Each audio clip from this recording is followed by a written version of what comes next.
मेरे पीछे आपको ये दो मीनार नज़र आ रहे होंगे। बिल्कुल ऐसा ही लगता है जैसे किसी मस्जिद के मीनार हों या किसी मुगलिया महल के मीनार हों। आवाज़ भी मेरी कुछ गूंजती हुई आपको महसूस हो रही होगी, लेकिन ना तो ये किसी महल के मीनार हैं और ना ये किसी मस्जिद के मीनार हैं, बल्कि मैं उस तालाब में खड़ा हूँ जो टिल्ला जोगियाँ की चोटी पर, वसी और इस तालाब में अभी दिखाता हूँ आपको। ये उस तालाब के बीचों बीच में खड़ा हूँ और ये जो मीनार नज़र आ रहे हैं आपको, ये अब आपकी स्क्रीन पर मुकम्मल मीनार नज़र आ रहे होंगे। ये अकबर ने बनाए थे। जलालुद्दीन मोहम्मद अकबर, मुग़लों का तीसरा बादशाह और हिंदुस्तान की तकदीर का बिला शिरकत गैर मालिक, कम अज़ कम 50 साल के लगभग उसने हुकूमत की। तो उसके जहांगीरी अकबर के बेटे की खुद नविश्त, उसमें लिखा हुआ है कि अकबर ने 2 बार टिल्ला जोगियाँ का दौरा किया और नंगे पाँव, सर पर तिलक लगाए हुए वो टिल्ला जोगियाँ जोगियों के पास आया और ज़ाहिर है उसने जोगियों से यही कहा होगा कि मेरे लिए दुआ कर दें। लिखा हुआ है कि चलते हुए यानी जाते हुए अकबर ने जोगियों से कहा या पूछा, मैं आपकी क्या सेवा कर सकता हूँ? तो जोगियों ने जवाब दिया, सुर्ख रंग के कपड़े या गिरवे रंग के कपड़े पहने हुए जोगियों ने उसे कहा कि हमने दुनिया त्याग दी लेकिन बदन त्यागा नहीं जाता, इसकी कुछ ज़रूरतें हैं, बदन की ज़रूरतें पूरी नहीं होती। हम यहाँ टिल्ला की चोटी पर, टिल्ला जोगियाँ की चोटी पर सब्जियाँ उगाते हैं इसलिए कि बदन खाने को मांगता है, मतलब बदन त्यागा नहीं जाता, बदन की ज़रूरतें हैं, बदन खाने को मांगता है। हम यहाँ सब्जियाँ काश्त करते हैं अपनी ज़रूरत के लिए, लेकिन हमें सबसे ज़्यादा तकलीफ़ ये है कि पानी नहीं है टिल्ला जोगियों पर। टिल्ला जोगियाँ पानी से खाली है, हमें पानी लाने के लिए पहाड़ी से यानी 3200 फुट नीचे जाना पड़ता है। तो कुछ ऐसा कर दे कि हमारे लिए पानी का बंदोबस्त हो जाए ताकि हम सब्जियां उगा सकें और अपने बदन की ज़रूरतों को पूरा कर सकें। अकबर ने तालाब बनवाया है, उसी तालाब के बीचों बीच खड़ा हूँ। मुगलिया तर्ज के मीनार बने हुए हैं इसके, तालाब आपको दिखाता हूँ मैं। और जो चश्मे थे, पहाड़ी चश्मे, पोशीदा पहाड़ी चश्मे वो, और कुछ नदी नालों का रुख मोड़ कर उसने ये वसी अरीज़ तालाब बनाया। किसी ज़माने में ये भरा हुआ होता था, पानी होता था इसमें, जोगी अपनी ज़रूरत के लिए इसको इस्तेमाल करते थे, लेकिन अब ये खाली है। अब ये तालाब नहीं बल्कि तालाब का नोह है। आइए मैं आपको पहले तालाब दिखाता हूँ। ये जनाब इन्हीं मीनारों से हम शुरू करते हैं, जो मीनार मैंने आपको दिखाए, और ये चारों तरफ का मंज़र मुगलिया तर्ज़ तामीर, सीढ़ियाँ बनी हुई हैं बाकायदा, और वो रोज़न भी मैं आपको दिखाता हूँ जहाँ से पानी इस तालाब में आया करता था। ये अकबर का तोहफ़ा था जोगियों के लिए, और कहते हैं कि फिर जोगियों ने अकबर के हक़ में दुआ की। आइए वो रोज़न भी दिखाऊं मैं आपको जहाँ से पानी इस तालाब में आता था, नदी नाले जो पोशीदा चश्मे हैं और सारा कुछ। तो जोगियों ने अकबर के हक़ में दुआ की और अकबर से अकबर आज़म हो गया। जैसे अलेक्जेंडर के साथ दी ग्रेट लिखा जाता है, इसी तरह अकबर शहनशाह जलालुद्दीन मोहम्मद अकबर के नाम के साथ अकबर दी ग्रेट लिखा जाता है। तारीख़ लिखती है, मैं नहीं ये कहता, तारीख़ कहती है उसे अकबर दी ग्रेट। ये आपको नाली नज़र आ रही होगी, ये वो रोज़न है। ये अल्लाह जाने कहाँ तक जाता है, लेकिन दीवार में ऐसे जो है वो कई रोज़न बने हुए हैं। ये एक और जो खंडर हो चुका। यहाँ ऐसी जगहों पर आता हूँ तो दुख होता है, बहुत ज़्यादा दुख होता है। ये वो रोज़न है जी जिनसे पानी जो है वो इस तालाब में आया करता था। कुछ ऊपर बने हुए हैं सीढ़ियों के, यानी बुलंदी पर बने हुए हैं, और कुछ नीचे बने हुए हैं। हमारी खुशकिस्मती कि आज इतवार का दिन है और कुछ फैमिलीज़ भी यहाँ आई हुई हैं, वरना यहाँ हवाओं की सरसर के अलावा कुछ सुनाई नहीं देता। इंसान नहीं आते यहाँ। वो लोग आते हैं जिनके दिमाग में फतूर होता है, क्योंकि 3200 फुट की चढ़ाई पैदल पत्थरों पर चल कर आना इतना आसान नहीं है। तो लिहाजा वो आते हैं जिनके ज़हनों में फतूर होता है। अच्छा, ये ऊंचा मतलब ये गहराई इसकी कितनी है, मैं ऊपर पहुंचकर जो है वो आपको गहराई भी बताता हूँ। ये वो रास्ता है जिस रास्ते से जोगी नीचे उतरा करते थे पानी लेने के लिए। आया तो मैं सीढ़ियों से उतर कर था, लेकिन जहाँ मैं उस रास्ते से ऊपर रहा हूँ, एक नज़ारा मैं आपको ऊपर से भी कराता हूँ इस तालाब का। वैसे तो ड्रोन से मैंने इसकी फुटेज भी बनाई है, वो भी आप देख लेंगे। तो तालाब का ये व्यू भी दिखा देता हूँ और ड्रोन का व्यू भी आपको नज़र आ जाएगा। ये वो हमारे पीछे आगे दोनों मीनार अब सिर्फ यादगारें रह गई हैं। इन्हें बनाने वाले लोग चले गए। तवक्को ये होती है कि अगर कोई शख्स कुछ बनाकर गया है तो आने वाली नस्ल उसकी हिफाजत करे।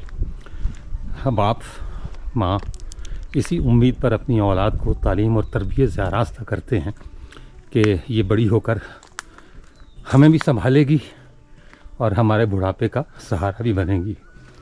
तो यूँ कह लें कि हम उन सब की औलाद हैं जिन्हें आज हम तारीख़ कहते हैं, क्योंकि जो कल तारीख़ थी कभी वो भी तो जोग्राफिया था। तो उन्होंने ये चीज़ें बनाई, इसलिए बनाई कि इनकी हिफाजत की जाए, इनका ख्याल रखा जाए। हमने इन्हें लावारिस छोड़ दिया है। टिल्ला जोगियाँ आने का शौक़ था, पहले भी था। आज मैं व्लॉग करने आया हूँ और ये भी बता दूँ कि अब तक के व्लॉग्स का ये मेरा मुश्किल तरीन व्लॉग है, क्योंकि मैं जितनी मुशक्क़त करके यहाँ पहुँचा हूँ और किसी व्लॉग के लिए मैंने शायद इतनी मुशक्क़त नहीं की। फासले तय किए गाड़ियों में, मोटर बाइक पर, लेकिन पैदल चलकर आना एक कारेदार था। अल्लाह का वास्ता, ये बुनियादी तौर पर मैं आसार क़दीमा का काम है। यहाँ कुछ लोग आए हुए हैं, मेरी कोशिश है कि हम उनसे भी बात करें।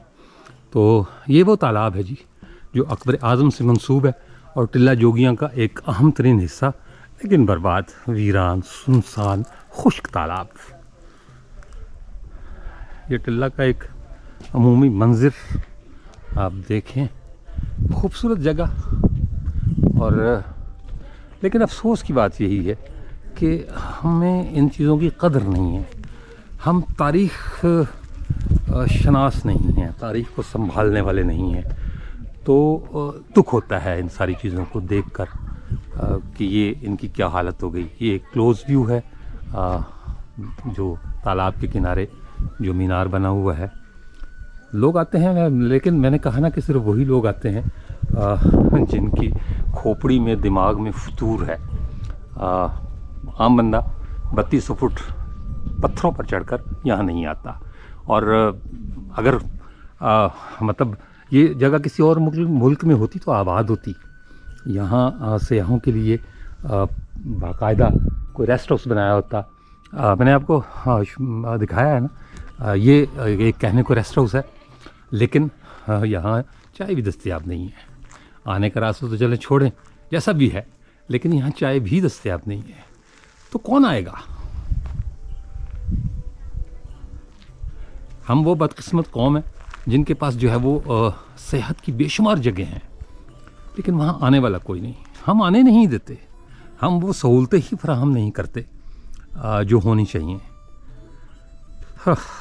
टिल्ला जोगियाँ कभी आबाद था। लाल रंग के और गिरवे रंग के कपड़े पहने हुए जोगी हर तरफ जाया करते थे, लेकिन अब यहाँ कुछ नहीं। अब यहाँ सिर्फ उनकी यादें बाकी रह गई हैं और कुछ बाकी नहीं रह गया। कहते हैं इस तालाब के किनारे 10-15 समाधियाँ थीं जोगियों की, कन फटे जोगी, नाथ जोगी। लेकिन 1947 में जब ये टिल्ला उजड़ा तो कुछ नीचे देहात हैं उनके रहने वालों ने और कुछ दाएं बाएं के लोगों ने यहाँ आकर वो समाधियाँ उखाड़ दी, उनकी तलाशी ली। उनका ख्याल था कि शायद जोगी जाते हुए यहाँ ख़जाने दफन कर गए हैं। ख़जानों की तलाश में हमने तारीख़ बर्बाद कर दी, पैसे के लालच में हमने अपना विरसा तबाह कर दिया। अब यहाँ किसी समाधि का वजूद नहीं है। कहते हैं कोई निशान है समाधियों के, मुझे तो अब तक नज़र नहीं आए। अगर आते हैं तो मैं जो है वो आपको वो भी दिखाता हूँ कि हमने उस पैसे के लिए जो चंद घड़ियों का मेहमान होता है उसे हासिल करने के लिए, या उन नादीदा ख़जानों को या मतलब फ़र्ज़ी ख़जानों को हासिल करने के लिए हम किस तरह हमने अपनी तारीख़ को बर्बाद किया है। अफसोस की बात है। मेरे साथ मौजूद हैं खालिद अब्दुल्ला साहब। वैसे तो अमेरिका में जो है वो सेटल हैं, लेकिन पाकिस्तान इनका आना जाना रहता है। खुशकिस्मती मेरी कि जब मैं टिल्ला जोगी आया तो मैंने आज माशाल्लाह बहुत सारी फैमिलीज़ आई हुई हैं, वरना यहाँ वीराने के सिवा आपको कुछ भी नहीं मिलेगा।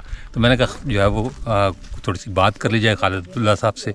ये ख़ुद भी यूट्यूबर हैं और हाइकिंग का चैनल चलाते हैं। जी जी, मेरा हाइकिंग का चैनल है। क्या नाम है उसका? मेरे नाम से है खालिद अब्दुल्ला। आप हाइकिंग साथ लिखेंगे तो आपके सामने आ जाए। अच्छा जी, मेरे जितने व्यूवर हैं मैं उनसे दरख्वास्त करता हूं कि खालिद साहब के चैनल को सब्सक्राइब करें।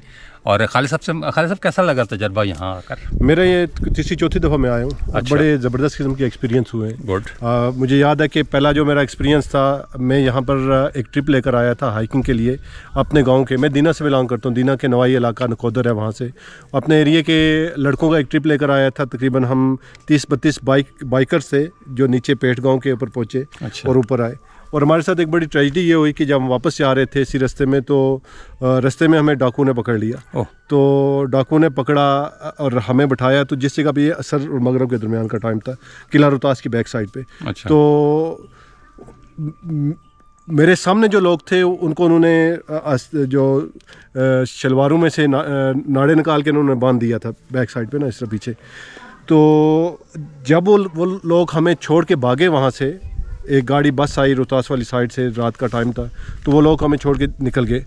तो हम लोग उनके पीछे गए। डाकू ने समझा शायद कोई बहुत बड़ी फोर्स आ गई है, तो वो बैग छोड़ के भाग गए। तो ये हमारी पहली ट्रेजेडी थी, लेकिन हमने हिम्मत नहीं हारी। इस वीरान मकाम पर आकर कैसा लगता है? देखें, जितना सुकून यहाँ है वो कहीं और नहीं मिलता। ये तारीख का विरसा हमने कैसे बर्बाद किया? देखें, ये बहुत दुख होता है। अब ये देखें, ये दीवारें किस तरह टूटी हुई हैं। मुझे यानी मैं इसको स्टडी कर रहा था, तो जिस तरह आप जिक्र कर रहे थे, जो जोगी लोग थे ये उस दौर के आप समझ लें कि डॉक्टर्स थे।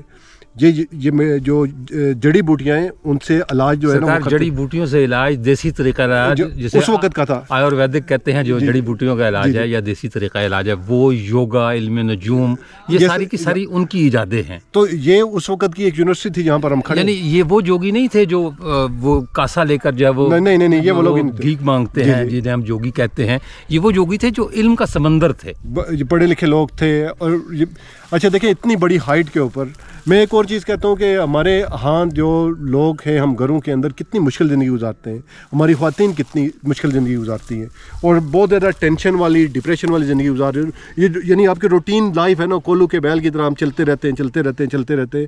तो जब तक हम उससे निकल के नेचर का रुख नहीं करते, नेचर को दोबारा उसके साथ कनेक्शन हमारा नहीं बनता, तो ना तो हमारी सेहतें बेहतर हो सकती हैं, ना हमारी थॉट्स बेहतर हो सकती हैं। वो इसी तरीके से इम्प्रूव कर सकती हैं कि हम दोबारा नेचर के साथ। खालिद साहब, यहाँ रिजॉर्ट बन सकता है, बहुत खूबसूरत, बहुत ज़बरदस्त, अगर महकमा आसार कदीमा जी अब थोड़ी सी दिलचस्पी ले, या पाकिस्तान को कोई हुक्मरान या कोई सियासतदान थोड़ा सा इनिशिएटिव ले, इस इलाके का ही बेशक हो वो, तो यहाँ एक अच्छा खासा रिजॉर्ट बन सकता है। ये बाकायदा एक टूरिस्ट जो है वो प्लेस है। मुझे याद पड़ता है कि जब हम लास्ट टाइम आए ना, तो उस वक्त ये वेटिंग एरियाज यहाँ नहीं बने हुए थे। कुछ इम्प्रूवमेंट है। अच्छा। यानी इस हाइकिंग ट्रेल के ऊपर भी कुछ इम्प्रूवमेंट है, लेकिन जहाँ पर हम पहुँचते हैं वहाँ पर पता चलता है कि कोई चीज़ नहीं। यहाँ तो हमें चाय भी नहीं मिली कोई चीज़ नहीं मिलती ना। अब देखें, ये आपके जो महकमा जंगलात का है रेस्ट हाउस है, ये भी लॉक्ड है, आप इसको यूज़ नहीं कर सकते, यहाँ पर आप बैठ नहीं सकते। तो आप बिल्कुल बेयारो मददगार होते हैं। हाइट है बहुत ज़्यादा, स्टीप हाइट है बहुत ज़्यादा, तो इसको चढ़ने के बाद वैसे हिम्मत जवाब दे देती है। आपको थोड़ा सा रेस्ट करना होता है, आपके लिए वो भी दरवाजे बंद है। गवर्नमेंट फोकस करे तो एक बहुत ज़बरदस्त हमारा टूरिस्ट के लिए विजिटिंग पॉइंट बन सकता है। बहुत खूबसूरत जगह बन सकती है। सर काश आपकी बातें कोई सुन ले और उन पर अमल करे, लेकिन फिर भी बहरहाल आपका बहुत शुक्रिया, आपने बहुत अच्छी तजवीज़ें दी। अल्लाह करे कि उन तजवीज़ों पर अमल हो जाए। Thank you sir, so nice of you. Thank you, So nice. Nice to meet you. Thank you. आपने सुना जी, खालिद बुल्ला साहब जो है वो मैंने जैसे पहले बताया कि अमेरिका में सेटल हैं, लेकिन वो उन्हें भी ये चीज़ें देखकर दुख हुआ। वो भी ये चाहते हैं कि टिल्ला जोगियां की हालत बेहतर हो, लेकिन करे कौन? ये वो सवाल है जिसका जवाब ना खालिद साहब के पास है ना मेरे पास है। ये एक बची खुची समाधि तालाब के किनारे, जिसका मैंने ज़िक्र किया था कि बहुत सारी समाधियाँ थीं जो ख़जाने के शौकीन लोगों ने खोद डाली और उनका नामो निशान तक ख़त्म कर दिया। अब यहाँ जंगल है, कभी इंसान हुआ करते थे, अब तो यहाँ जानवर भी बाकी नहीं बचे। ये 2 समाधियाँ और सामने नज़र आ रही होंगी आपको, ये भी समाधियाँ हैं। लेकिन मैंने कहा ना कि अब ना इनके अंदर कुछ रह गया है और ना बाहर कुछ देखने को रह गया है, सिवाय ये कि मैं बोलकर आपको बता दूं कि ये समाधि है। एक ये है और एक ये है जो गुज़रे वक्त का नोहा है। ये मेरा ख़्याल है कि कुछ ज़लज़ले की वजह से या मौसमी हालात की वजह से इसमें दरारें तक पड़ चुकी हैं और कोई पता नहीं कि कोई अगली दफ़ा आप आएँ या मैं दोबारा आऊँ तो ये हमें देखने को मिले या ना मिले। अंदर कुछ नहीं, सिर्फ जो है वो ये भैंस का गोबर है। मेरा ख्याल है कि ये जो अंदर का हिस्सा है, कभी यहाँ लोग बैठकर इबादत किया करते होंगे, लेकिन अब लोग भैंसे बांधते हैं और कुछ नहीं। ये अंधेरे की सिवाय वीरानी के, बर्बादी के और कुछ भी नहीं है। आगे चलते हैं। पानी का निज़ाम बहुत साइंटिफिक तरीके से या साइंसी तरीके से तरतीब दिया गया था। ऐसा नहीं कि पानी आया, गंदा गंदा पानी उस तालाब में जमा हो गया, बल्कि ये दीवार, ये सामने जो नज़र आ रही है, पहाड़ों से पानी नज़र पहाड़ों से पानी आता था, इस दीवार से टकरा कर रुकता था। पहले वो छोटे तालाब में जाता था और उसके कुछ मिट्टी वहाँ बैठ जाती थी और फिर वो बड़े तालाब, मतलब जो दरमियाना तालाब है, उसमें जाता था और बाकी की मिट्टी वहाँ बैठ जाती थी। और आगे जो बड़ा तालाब है उसमें साफ़ पानी जाता था।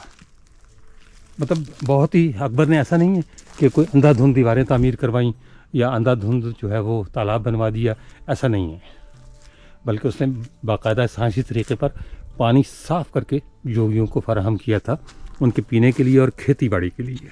पानी साफ करके ये वो नाली है एक, जिससे पानी आता, यानी जो चश्मे हैं या नदी नालों का पानी, और उसके बाद एक छोटा तालाब जो है वो ये आगे बना हुआ है, ये तालाब है, और इसके बाद वो बड़े तालाब में जाता था जो अकबर ने बनवाया हुआ था।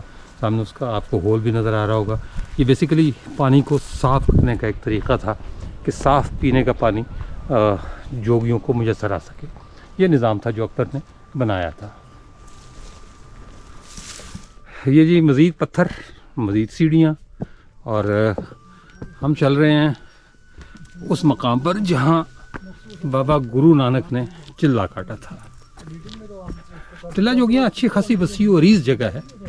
चोटी पर बाकायदा तामीरात थीं, बड़े मैदान हैं, और यहाँ पर वो जगह है जहाँ सिख मज़हब के रूहानी पेशवा, या बल्कि बानी बल्कि कहना चाहिए, गुरु नानक जी ने चिल्ला काटा था।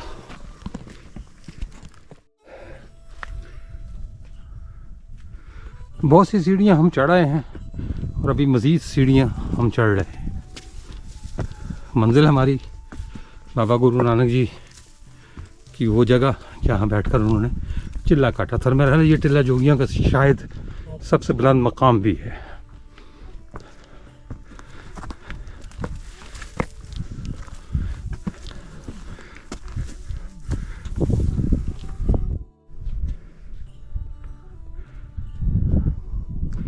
ये वो मकाम है जी जहाँ बाबा गुरु नानक जी ने चिल्ला काटा था, और बाद में महाराजा रंजीत सिंह ने यहाँ एक यादगार या समाधि बनवाई थी।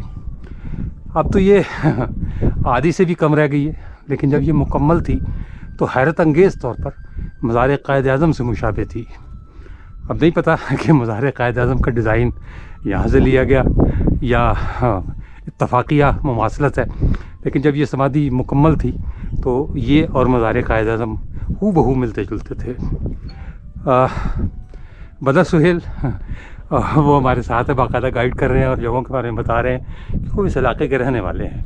उन्होंने बड़ी एक दिलचस्प बात कही।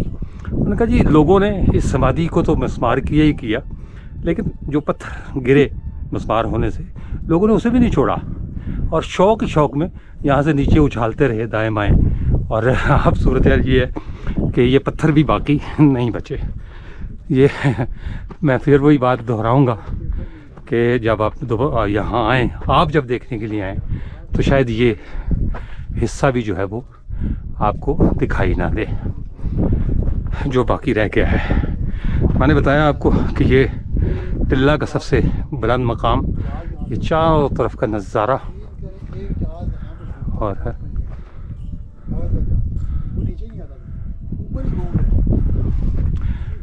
ये टिल्ला का एक अमूमी मंज़र, ये देखें जी जंगल, घना जंगल। और अच्छा मुझे नहीं पता कि कैमरे की आंख आपको दिखा पाएगी या नहीं दिखा पाएगी। ये जो पहली खुश गुज़रगाह है ये तो नदी है, लेकिन इससे आगे एक गुज़रगाह नज़र आ रही है इन पहाड़ियों के पीछे, वो दरिया झेलम है। ये सारा टिल्ला जोगियाँ, हम तो इसको मरहूम भी नहीं कह सकते, आज हानी टिल्ला जोगियाँ। शायद आपको दिखाई दे जाए ये कितनी वसी और इस जगह थी और अब भी बन सकती है, अब भी इसको बनाया जा सकता है, लेकिन वो यही बात है कि इतना तरद्दुद करे कौन।